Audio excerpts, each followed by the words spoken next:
আজ আমার হাজব্যান্ড আমাদেরকে মুভি দেখাতে নিয়ে যাবে। এই যে আমরা বাসা থেকে বের হয়ে যাচ্ছি। তার বাবা সে টিকিট কাটতে গিয়েছে।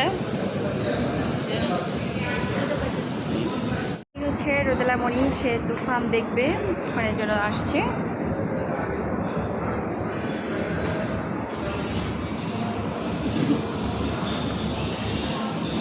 আচ্ছা, ওই যে রোদেলামণির বাবা। আমার বাচ্চা আজ কত খুশি, তার বাবা তাকে মুভি দেখাবে, তাকে বাইরে খাওয়াবে। হ্যাঁ, আসলে আমার বাচ্চার তেমন কোনোই বায়না নেই। আছে না, গতানুগতিক বাচ্চারা অনেক কিছু বায়না করে কিন্তু বাবা মার কাছে।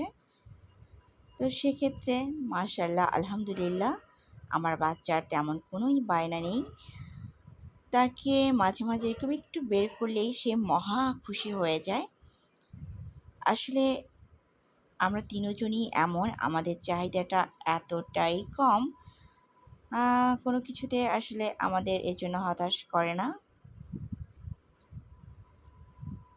তবে মাঝে মাঝে একটু মন আমার খারাপ হয়।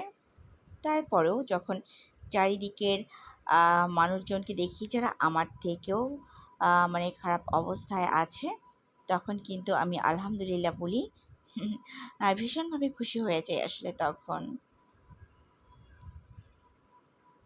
এরকম ছোট ছোট আনন্দগুলি আমার কাছে বিশাল কিছু। এবার আমরা মুভি দেখার জন্য ভিতরে ঢুকে গেলাম। যখন আমার হাজব্যান্ড টিকিট কেটেছে তখন আমাদের হাতে বেশ কিছুটা টাইম ছিল। তো সেই টাইমের মধ্যে আমরা আইসক্রিম খেয়ে নিয়েছি। তো আমাদের প্ল্যান ছিল আমরা মুভি দেখে সুলতান ডাইন্সে যাব, ওখান থেকে আমরা কাচ্চি খাবো, তারপরে সাথে এটা সেটা টুকিটাকি থাকবে। সেখান থেকে আমাদের প্ল্যান ছিল আমরা ধানমন্ডি লেকে ঘুরতে যাব। তো এই তো সারাদিনের টুকিটাকি প্ল্যান নিয়েই আল্লাহর নাম নিয়ে বের হয়েছিলাম। অবশেষে আমরা হলের ভিতরে ঢুকে গিয়েছি। তো এখানে কিন্তু মুভি ভিডিও করা যাবে না, তো মুভি শুরু হওয়ার আগে আমি ছোট করে একটু ভিডিও করে নিয়েছিলাম।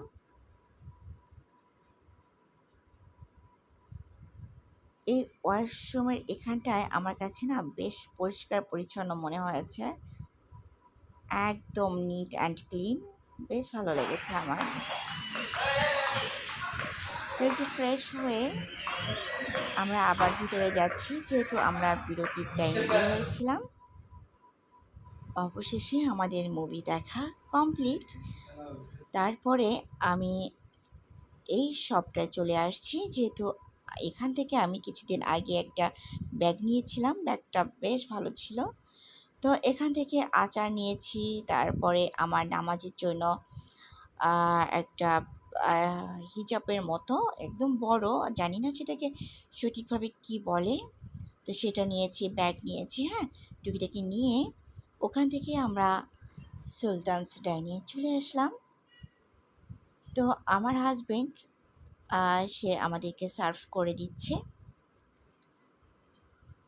আসলে এমন হাজবেন্ড পাওয়া তো ভাগ্যের বিষয়, যে কিনা সারা জীবনই অনেস্ট ছিল, অনেস্ট থাকবে মৃত্যুর আগ পর্যন্ত। তো ওর এই বিশেষত্বটাই আমার কাছে বেশি ভালো লেগেছে। পৃথিবীতে অনেস্ট থাকাটা কিন্তু ভীষণ কঠিন, সবাই কিন্তু আসলে আমরা চাইলেও পারি না, তাই না? তো আমার হাজব্যান্ডের এই বিশেষ গুণটার জন্যই তাকে আমার আসলে এতই ভালো লাগে। তো এই জন্য আমি আসলে মনে মনে মেনেও নিয়েছি যে আসলে আল্লাহ আমাদের যতটুকু দিয়েছেন আলহামদুলিল্লাহ, বেঁচে থাকার জন্য খুব বেশি কিছুর প্রয়োজন হয় না, তাই না? 2-3টা ফ্ল্যাট থাকলেই, তারপরে বড়জোর 4-5টা ফ্ল্যাট থাকলে, তারপরে নিজস্ব একটা গাড়ি থাকলেই এনাফ। তো আমার হাজব্যান্ড যেহেতু ব্যাংকে জব করে, তো সে লোন নিয়ে কিন্তু আমরা 4 ব্যাংকার মিলে আমরা বাড়ি করেছি আলহামদুলিল্লাহ। আর যে ফ্ল্যাটে আমি থাকি সেটা অবশ্যই আমার নিজস্ব ফ্ল্যাট আলহামদুলিল্লাহ। তো এটাও কেনা হয়েছে আসলে লোনের টাকা দিয়েই।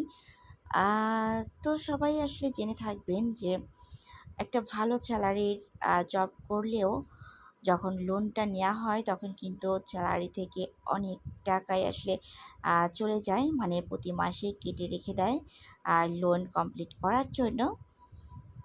তো এই হচ্ছে ছোট্ট করে গল্পটা আমার। তো আমাদের আসলে খুব সিম্পলের মধ্যে জীবনযাপন, আলহামদুলিল্লাহ। আর এই বাড়িটা হচ্ছে ধানমন্ডিতে, ওই যে জাহাজ বাড়ি নামে বিখ্যাত একটা বাড়ি ছিল, সেই বাড়িটা যখন ভেঙে ফেলেছে, সেই বাড়ির ওই একই স্থানে এই বহুতল ভবনটা করেছে। তো আমি গাছের ফাঁকা দিয়ে হালকা দেখতে পেরেছি।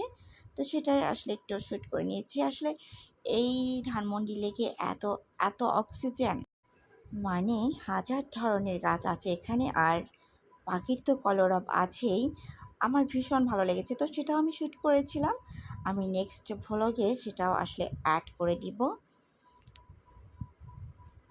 তো আজ আর বাড়াচ্ছি না। সবাই দোয়াতে রাখবেন আমাকে। আল্লাহ হাফেজ।